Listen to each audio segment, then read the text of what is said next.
Hello friends, स्वागत है आपका हमारे यूट्यूब चैनल मैक्स मैथ्स में। दोस्तों, आज हम आपके बीच में लेकर आए हैं कक्षा 10वीं के लिए प्रश्नावली संख्या 2 वास्तविक संख्याओं की विविध प्रश्नमाला का हल। इससे पहले हमने वास्तविक संख्याओं के भाग 2.1, 2.2, 2.3 और 2.4 के सभी प्रश्नों का वीडियोस आपके साथ शेयर कर चुके हैं। दोस्तों, उन सभी वीडियोस के लिंक आपको डिस्क्रिप्शन में दिए गए हैं। अगर आपने अभी तक उनका अध्ययन नहीं किया है तो प्लीज डिस्क्रिप्शन में जाकर आप उनका अध्ययन कर सकते हैं। आइए आज हम हल करते हैं विविध प्रश्नमाला के प्रश्न संख्या एक और उसके आगे के प्रश्नों का हल। दोस्तों, अगर आप हमारे चैनल पे बिल्कुल नए हैं तो प्लीज आप चैनल को सब्सक्राइब कीजिए, क्योंकि इस चैनल पे आपको कक्षा 10वीं की टोटल मैथ्स हर प्रकार के प्रश्नों का हल यहाँ इस चैनल पे मिलेगा। तो आइए हल करते हैं प्रश्न संख्या 1 और उसके आगे के प्रश्नों का हल। प्रश्न संख्या 1 में लिखा है 196 के अभाज्य गुणनखंडों की घातों का योगफल क्या होगा। दोस्तों, 196 जो है उसकी अभाज्य गुणनखंड करने हैं सबसे पहले तो, और अभाज्य गुणनखंड करने के बाद में हमें बताना है कि उसकी घातों का जो योगफल होगा वो कितना होगा। आपके पास में ऑप्शन भी दिए गए हैं 1, 2, 4 और 6। तो आइए पहले इसकी अभाज्य गुणनखंड करते हैं। आप 196 के अभाज्य गुणनखंड करते हैं, सबसे पहले इसे 2 से विभाजित करते हैं। दोस्तों, 196 जो है वो 2 से विभाजित होता है, और 2 से कितनी बार विभाजित होता है? देखिए, 9 दूनी 18 और 8 दूनी 16, 98 बार। फिर 2 से जो 98 है वो भी विभाजित होता है। दोस्तों, 2 से 98 जो है वो विभाजित होता है कितनी बार? 49 बार। आप देख सकते हैं कि इसके बाद 49 जो है उसमें 2 का भाग नहीं जा रहा, और 9 और 4 13 होते हैं, तो इसमें 3 का भाग भी नहीं जाता। तो यहाँ आप 3 इसको 7 से विभाजित कीजिए, 7 से 7 बार, और 7 का भाग 7 में 1 बार। तो आप ये देखते हैं कि 196 के जो गुणनखंड है वो इस प्रकार से है 2 गुणा 2 गुणा 7 गुणा 7। दोस्तों, 2 की घात यहाँ पे आप 2 लिख सकते हैं और 7 की घात आप 2 लिख सकते हैं। यहाँ प्रश्न में लिखा है 196 के अभाज्य गुणनखंड में घातों का योगफल कितना होगा। दोस्तों, घातें यहाँ पे 2 और 2, इस प्रकार से आप 2 + 2 घातों का योगफल लिखेंगे 4। तो यहाँ जो इसका प्रश्न संख्या 1 है इसका सॉल्यूशन होगा, इसका सी आंसर सही होगा कि यहाँ घातों का योगफल दोस्तों 4 है। आइए प्रश्न संख्या 2 का हल करते हैं। तो प्रश्न संख्या 2 जो लिखा गया है वो इस प्रकार से है कि दो संख्याएं m बराबर pq क्यूब है, m बराबर pq क्यूब, ये एक संख्या है।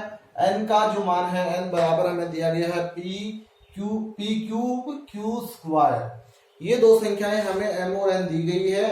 रूप में लिखा है mn का महत्तम समापवर्तक बताइए, जबकि p और q अभाज्य संख्या है। दोस्तों, यहाँ आपको इन दोनों का महत्तम समापवर्तक, देखिए महत्तम समापवर्तक क्या होता है। महत्तम समापवर्तक आपको यहाँ ज्ञात करना है।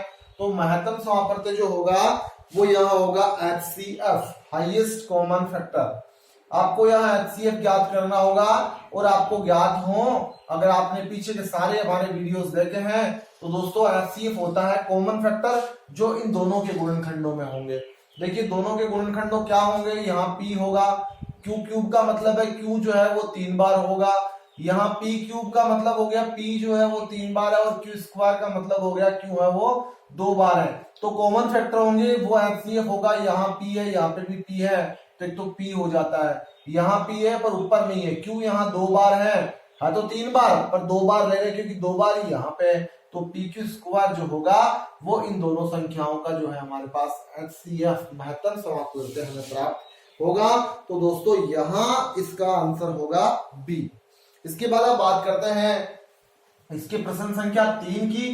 तो देखिए, प्रश्न संख्या 3 जो है उसमें लिखा है 95 और 152 का महत्तम समापवर्तक है। मतलब वहीं पे भी आपको HCF ज्ञात करना है। 95 और 152 का, 95 और 152 का महत्तम समापवर्तक ज्ञात करना है।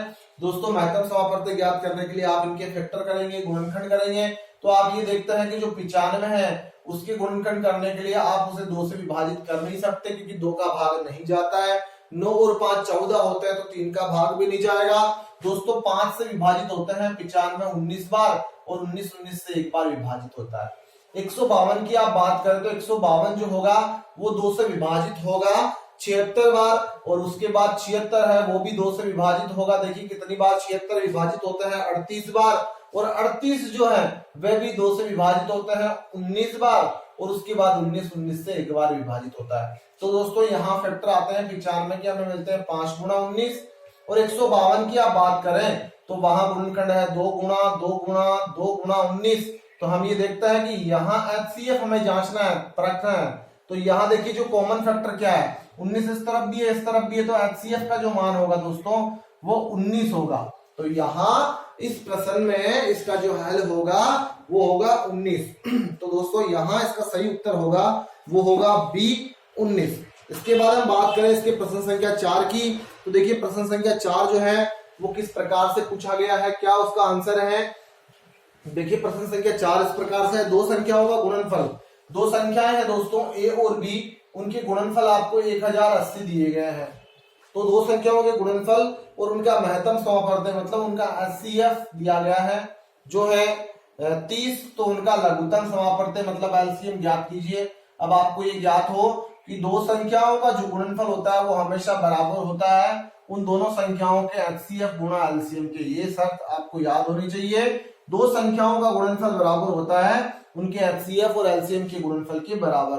तो यहाँ दो संख्याओं का गुणनफल क्या दिया है 1080, सामने जो है HCF दिया गया है वो 30 है, LCM आप ज्ञात करने वाले हैं तो LCM की जगह LCM लिख दीजिए। ये 30 इस तरफ गुणा में दोस्तों इस तरफ भाग में आएंगे, तो आप इसमें इसका 30 का भाग देंगे, 0 से 0 कट जाते हैं, 108 को आप 3 से विभाजित करते हैं तो हमें LCM जो प्राप्त होता है 36 प्राप्त होता है।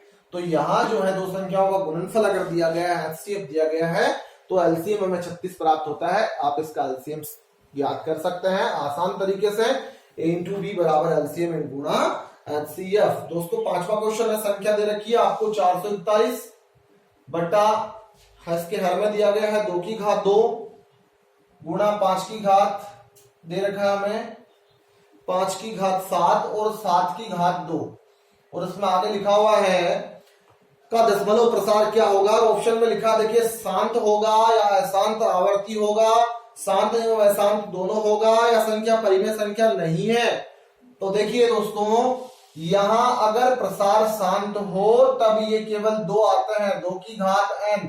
किसी संख्या का प्रसार शांत होने के लिए उसके हर के गुणनखंड 2 की घात n गुणा 5 की घात m के रूप में होने चाहिए। यहाँ 2 और 5 के अतिरिक्त 7 भी आ रहा है जो एक अभाज्य संख्या है। तो दोस्तों यहाँ जो पहला इसका ऑप्शन है शांत, ये नहीं होगा क्योंकि यहाँ पे 7 की घात वाले गुणनखंड भी इसके आ रहे हैं।